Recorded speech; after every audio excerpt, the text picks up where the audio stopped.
Soil ಕೃಷಿಗೆ ಅತ್ಯಂತ ಅವಶ್ಯಕವಾಗಿ ಬೇಕಾದಂತ ಮಣ್ಣದು.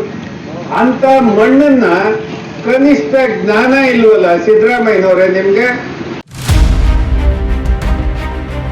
ನಾವು ಭೂಮಿಯನ್ನ ಕೈಗಾರಿಕೆಗೆ ನಾವು ಮಾಡ್ಬೇಕಂತೇಳಿ ನಾವು ಅನೇಕ ಸಾರಿ ಹೇಳಿದ್ವಿ. ಗ್ರೇಡ್ ಮಾಡಿ ಭೂಮಿಯನ್ನ A-B ಏನಿದೆ ಅದನ್ನು ಮುಟ್ಟಕ್ಕೆ ಹೋಗ್ಬೇಡಿ.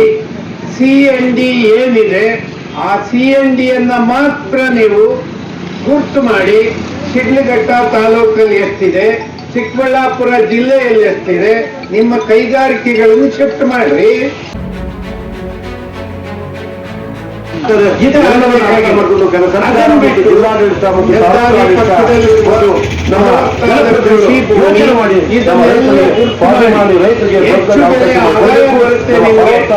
ನಿಮ್ಮ ಸರ್ಕಾರ ಮಂತ್ರಿಗಳಿಗೆ, ನಿಮ್ಮ MLA-ಗಳಿಗೆ ಹೆಚ್ಚು ಕಮಾಯಿ ಸಿಕ್ಕುತ್ತೆ ಅಂತ ಹೇಳಿ ಈ ಭೂಮಿಯನ್ನ ನೋಟಿಫಿಕೇಶನ್ ಮಾಡ್ತೀರಾ? ಇದನ್ನ ಕೂಡಲೇ ನಿಲ್ಲಿಸಿ. ನಾನು ಈಗಾಗಲೇ ಅನೇಕ ಸಂದರ್ಭದಲ್ಲಿ ಹೇಳಿದ್ದೀನಿ, KIDB ಅನ್ನೋದು ಸರ್ಕಾರದ ರಿಯಲ್ ಎಸ್ಟೇಟ್ ಏಜೆಂಟರ್ ಕಚೇರಿ, ಅದು ಸರ್ಕಾರದ ಕಚೇರಿ. ಅದು ಈ KIDB ಅನ್ನ ಮೊದಲು ಬಂದ್ ಮಾಡಿ. ಅದರ ಅವಶ್ಯಕತೆ ಇಲ್ಲ. 13 ಕಾಯ್ದೆ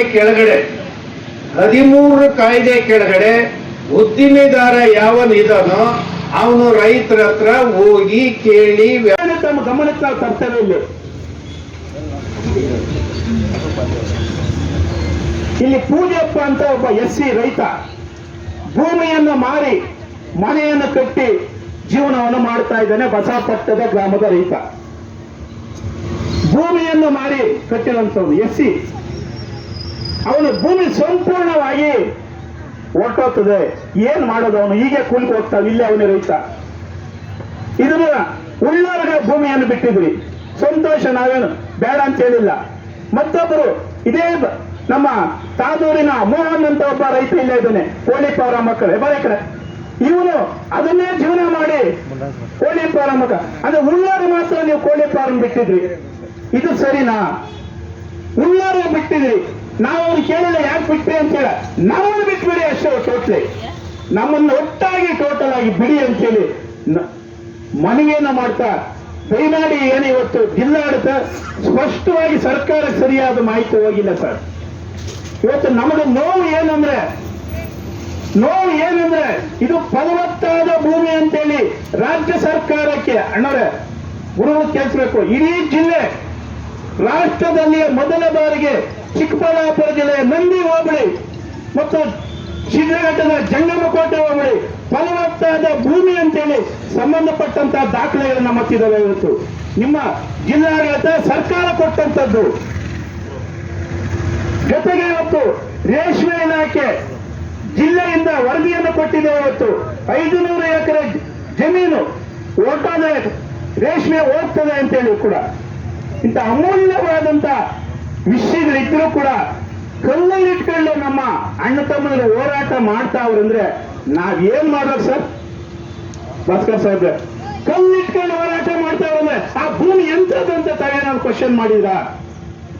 ಪೊಲೀಸ್ ಇಲಾಖೆ ಏನಾದ್ರು ಕ್ವಶನ್ ಮಾಡಿದ್ರಾ? ಅದು ನಮ್ಮ ಸ್ವಾಮೀಜಿಗಳು ಮೊನ್ನೆ ಹೇಳಿದ್ರು, ನಾನು ಇಡೀ ಆ ಭೂಮಿಯ ಸುತ್ತಲೂ ಕೂಡ ಓಡಾಡಿ ರಾಗಿಯನ್ನು ತಕೊಂಡಂತಾನು ಅಂತೇಳಿ ಮೊನ್ನೆ ಸ್ವಾಮೀಜಿಗಳೇ ಹೇಳಿದ್ರು. ಅಂತ ಭೂಮಿಯನ್ನು ಕಲ್ಲಲಿಕ್ಕೆ ಹೋರಾಟ ಮಾಡ್ತಾ ಇದ್ದಾರೆ. ನೀವು ಕೊಟ್ಟಿದ್ರೆ ಅಂದ್ರೆ ಪರ್ಮಿಷನ್ ಕೊಟ್ಟಿದ್ರೆ, ಅವ್ರು ಮಾಡಕ್ ಕೊಟ್ಟಿದ್ರೆ, ಇದರ ನ್ಯಾಯ ಏನು? ನಾವೇನಾದ್ರೂ ಈ ರೀತಿ ಬೇರೆ ರೀತಿಯಲ್ಲಿ ಮಾತಾಡಿದ್ರೆ ನಿಮ್ಮ ಜಿಲ್ಲಾಡಳಿತದ ಆಡಳಿತಾತ್ಮಕ ವ್ಯವಸ್ಥೆ ಏನಾಗ್ತದೆ? ದಯಮಾಡಿ ತಾವು ಚಿಂತನೆ ಮಾಡಬೇಕು. ಸರಿಯಾದ ರೀತಿಯಲ್ಲಿ ಸರ್ಕಾರಕ್ಕೆ ವರದಿಗಳನ್ನು ಕೊಟ್ಟು ಈ ನಮ್ಮ ಭೂಮಿಯನ್ನು ಕೈ ಬಿಡಬೇಕು. ಕೈ ಬಿಡದೆ ಹೋದ್ರೆ ರಾಜ್ಯಾಧ್ಯಕ್ಷರ ಘೋಷಣೆಯನ್ನು ಮಾಡಿದರೆ 10,000 ಬೈಕ್. ನಾವು 10,000 ಬೈಕ್ ಅಲ್ಲ, ಇಡೀ ರಾಜ್ಯದ ರೈತರು ಬರ್ತಾರೆ.